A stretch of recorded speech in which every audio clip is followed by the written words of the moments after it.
Salut les amis, je reviens encore sur cette plante. Vu son importance, vu sa valeur, je vous dis, je la range au niveau de l'archange Michael et de Raphaël, par son action et sa rapidité d'action sur les effets concrets. Les anciens créaient des systèmes de tradition ou de magie au degré de complexité variable. Le domaine où était l'art d'ajuster les actions rituelles aux phénomènes astronomiques. Certains de ces systèmes dépendaient strictement des phases de la Lune, d'autres prenaient pour base les saisons et d'autres encore tenaient pour plus d'importance les étoiles et leur position. Plusieurs de ces systèmes fonctionnent encore jusqu'à aujourd'hui avec de bons résultats, mais l'on sait que tout système, quel qu'en soit, peut tuer la spontanéité en travers les effets de la magie, en dépit même de son efficacité. Le règlement est important. Il est vrai qu'une seule règle absolue demeure inviolable. La magie ne doit être utilisée que par la spontanéité.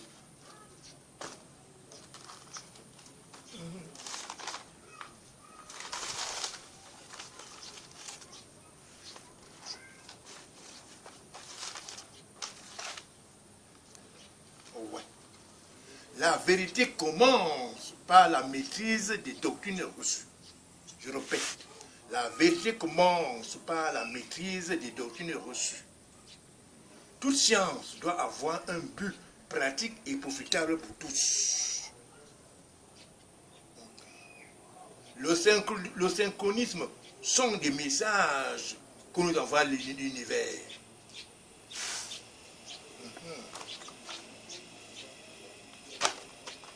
Observez bien cette plante. Je vous assure, elle est importante. À elle seule, à ma connaissance, la mandragore n'est rien. La magie occidentale est basée sur ces trois mots. Volonté, imagination, pensée. Voilà le credo. Sortir de là, toute action reste inopérante. En Afrique, où les plantes sont enchaînées, ne sont pas enchaînées par ces principes, certains kabbalistes tombent le plus souvent dans la sorcellerie, voyant leurs espoirs s'envoler de ne pas voir leur entreprise réalisée par les méthodes kabbalistiques. Avec les plantes, tout est différent.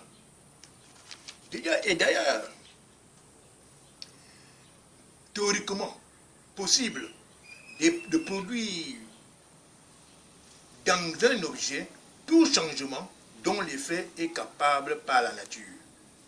Théoriquement, il est possible de produire dans un objet tout changement dont l'objet est capable de par sa propre nature. À partir de ces principes, aucun magicien ne peut prétendre que le rituel de l'autre est faux. Non, ce n'est pas vrai. Je précise, à partir de ce théorème, aucun autre magicien ne peut prétendre à dire ce rituel est faux, puisque le principe même de la magie occidentale doit être pratiqué, doit être appliqué. Lequel? Volonté, imagination, pensée. Voilà. Donc, tout est, nous revenons au théorème, que tout est possible de produire dans un objet tout changement dont l'effet est capable par nature. Aussi simple que ça.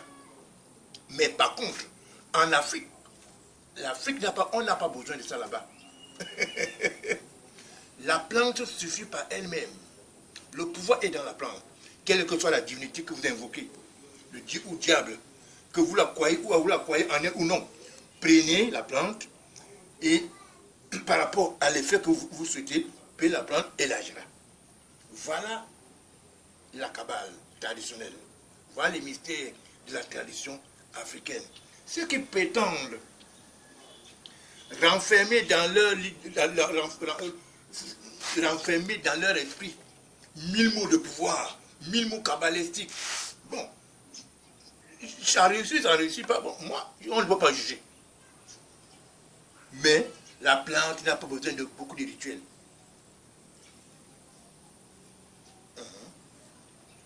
Oui, parce que le mot de pouvoir, que ce soit dans le Sefer Jizira, que ce soit dans le Sefer Hazim, que ce soit dans le Zohar, que ce soit dans quelle œuvre ésotérique juive ou bien occidentale, a besoin d'une dynamisation. Elle a besoin d'une charge. Oui, elle a besoin d'une charge. Tant qu'il n'y a pas la charge, elle n'a pas de valeur. Quel que ce soit l'amulette, quel que ce soit le talisman, sans volonté, il demeure objet inerte. La plante, elle n'a pas besoin de tout ça. Elle demeure et le pouvoir éternel. Donc Dieu est inconservable s'il n'est pas mélangé avec la nature, naturante.